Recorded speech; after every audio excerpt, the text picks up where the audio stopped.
Hi, I'm Rachel with Patterns and Pixels Canada, and on today's video, I'll be working on block 9 of my Reach for the Stars quilt. Let's get started.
As I mentioned earlier, I'll be working on block 9 of my Reach for the Stars quilt.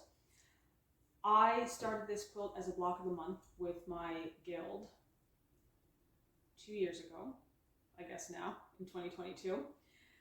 And I was not keeping up with them. I was not doing it each month, clearly. And then I did start being very focused and working on it, and I'm going to do a block each month, but also catch up on the ones that I didn't do. And then life happened, and there were gaps as I was working on the quilt where I wasn't working on the quilt. Then most recently, I paused working on it because I was finishing off other quilt projects, and now I'm coming back to doing block 9, and I've had to remind myself what it was I had already completed with all the other blocks. So, fingers crossed, my goal is to get this quilt finished this year. And I mean finished, not just the flimsy, I mean quilted and on a bed. So that's my goal. I've got it up on the design wall to remind myself where I am and what I'm doing. I have the PDF of block 9, the instructions ready to go. And I did already get the fabric cut for this block. So I'm going to pop them onto this mat. I've mentioned before, I don't know what this mat is called, and I should take the time to look it up, but I haven't. I call it my Lazy Susan mat because it turns like a Lazy Susan. I'm sure it has a proper name. I've skimmed the instructions for this block. I don't think it's going to be too complicated. I didn't notice anything offhand that I was unfamiliar with, which is nice. This will be the sashing that goes around the edge, so I won't need that until later. Then, and this is what I liked about this, there's 4 large blocks in the corner, so no extra sewing involved there. Then I'm going to be making a few half square triangles, so I have those. And then there looks like there's like a checkered board patch in the middle with these teeny tiny little squares. So, not too many pieces, not a lot to have to worry about. And step number 1 says that they want us to start with the dark print squares to make that little checker patch in the middle. It's called a 9 patch. Again, for those of you that are new to my channel, I'm not an experienced quilter. I'm learning these things as I go along. So you probably already knew it was called a 9 patch, but when I looked at it, it looked like a checkerboard. So I said checkered patch. It's a 9 patch, isn't it? That's a thing. I should know that word. All right, I'll add that to the inventory of things I've learned in the last year or so. Okay, I think I'll move the camera a little closer in on my board just to mention a few bits I'm noticing with the pattern. Hi, Salsa. Salsa wants to come visit. She's a very independent girl. She likes to come up by herself. She doesn't like to be picked up. She prefers to use the chair and get up on her own. But now you're in the way, my lovely. Yeah, I don't have any blankets on the table. If I put a blanket on the table, will you sit on it rather than on my things? Okay, let me go find a blanket and see if I can, I wonder where I could find a blanket in the Sewing Palace. You think we can find one for you? Let me go do that.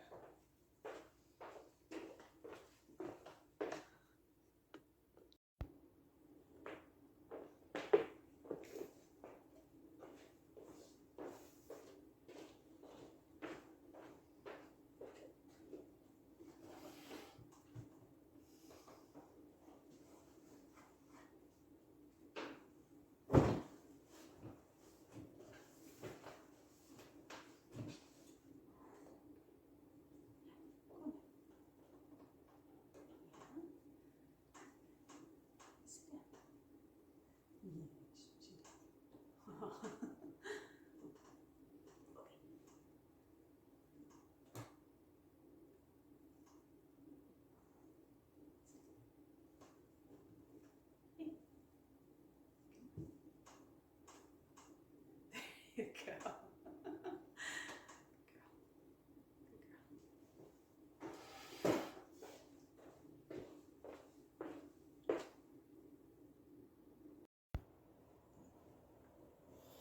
All right, I've got salsa settled.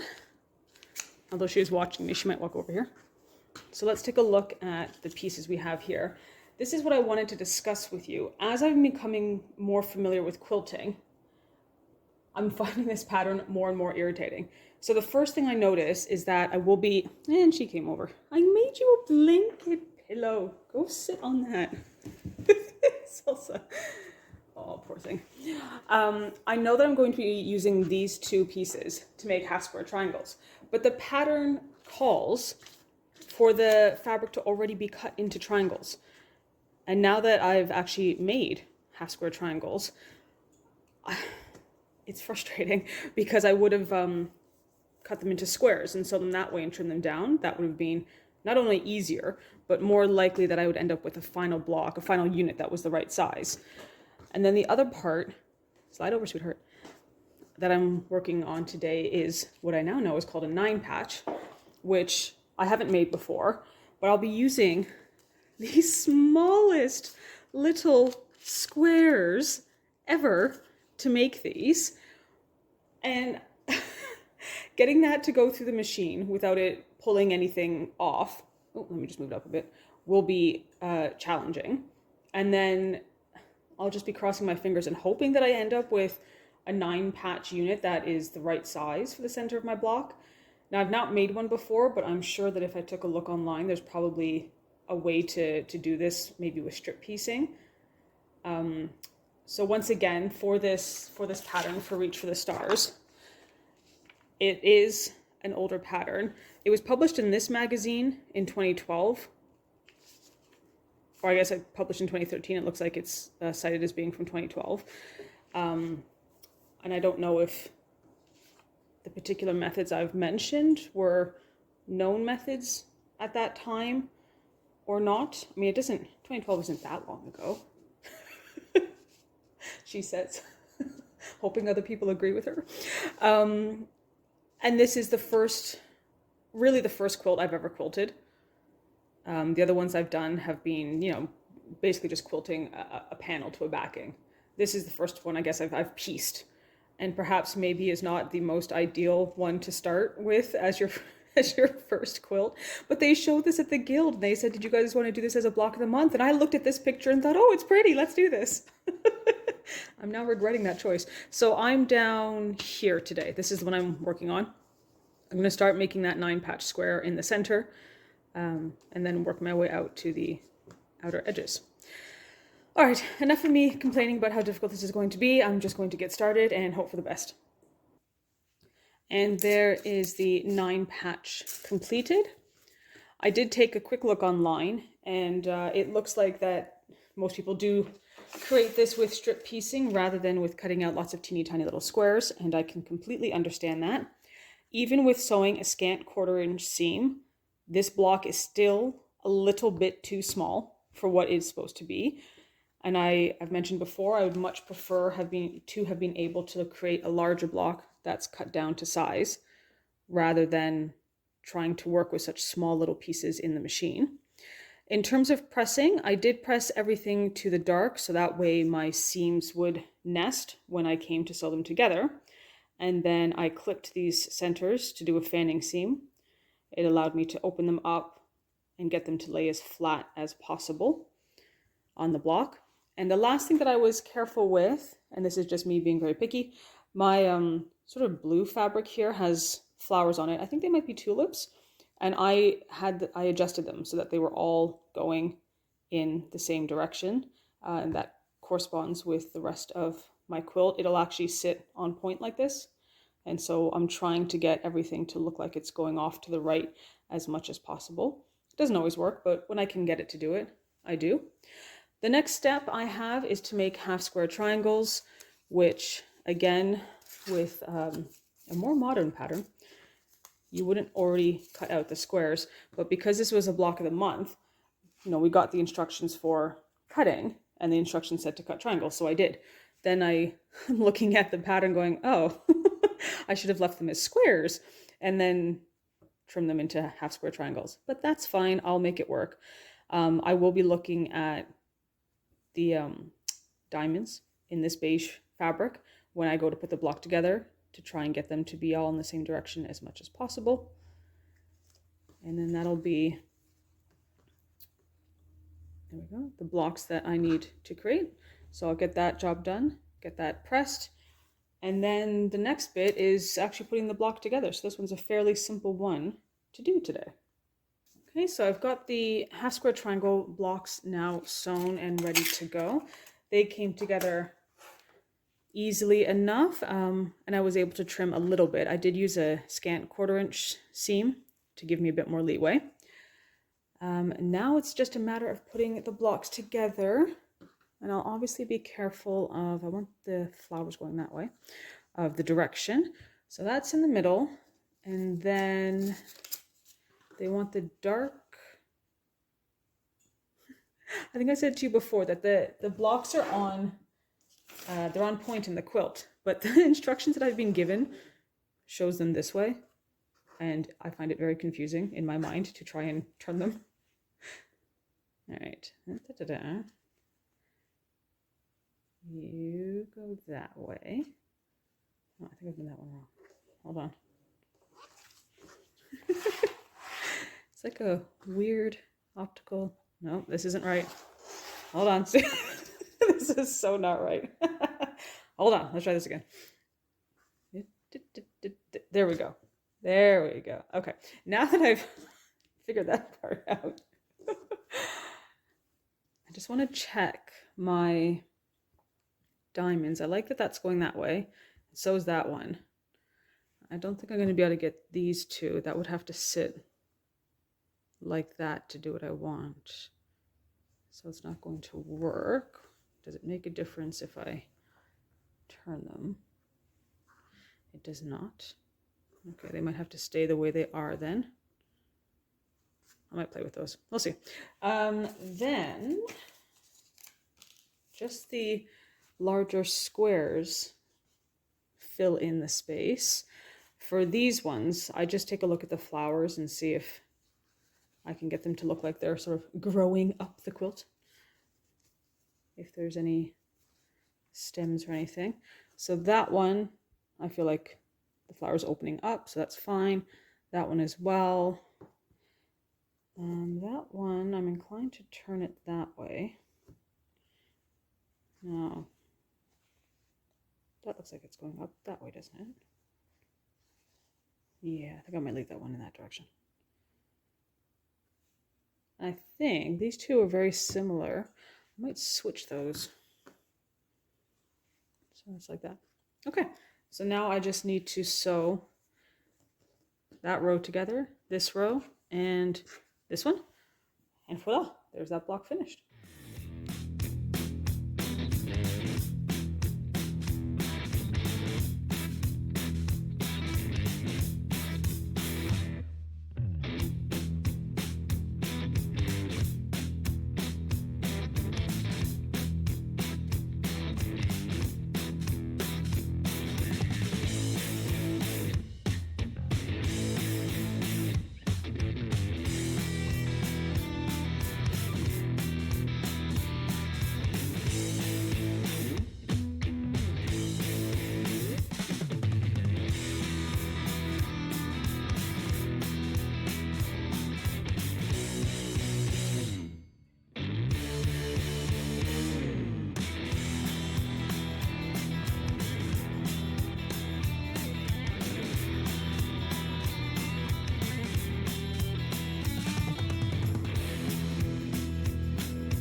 Okay, that's the block sewn together. I'll just turn it so that it is on point like it will be when I put it with the quilt.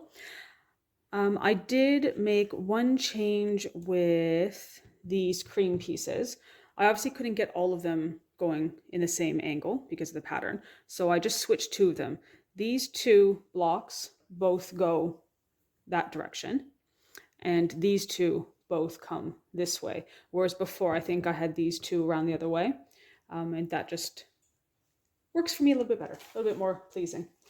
The only thing I have left to do is to sew on the sashing around the edges.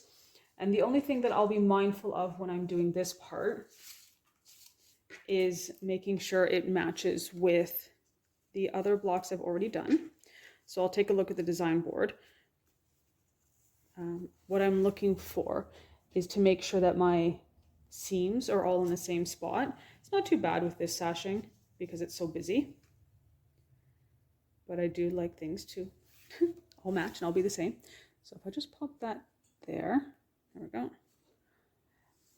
And what I'll be looking for, let's see if I can get both in the shot. There. I'll be looking at the blocks I've already made to see if my seams are in this location or if, here we go, they're in this location. And then I'll just make sure that this one matches whatever I've done with the other boards or the other blocks. And then this block is finished.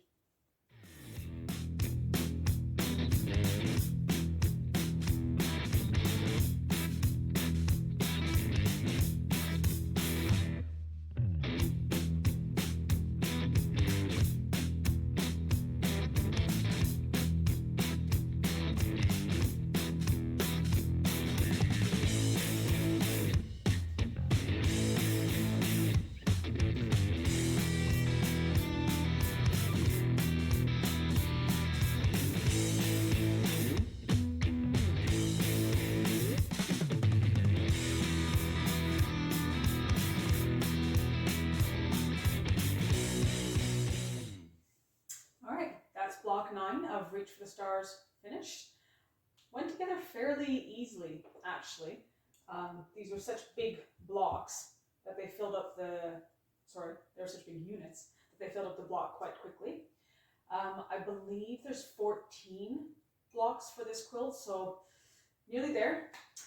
If you have enjoyed watching today's video and you'd like to see some more work that I do, as well as the rest of this quilt, then you know what to do. Hit that like, subscribe, and bell notification. Bye.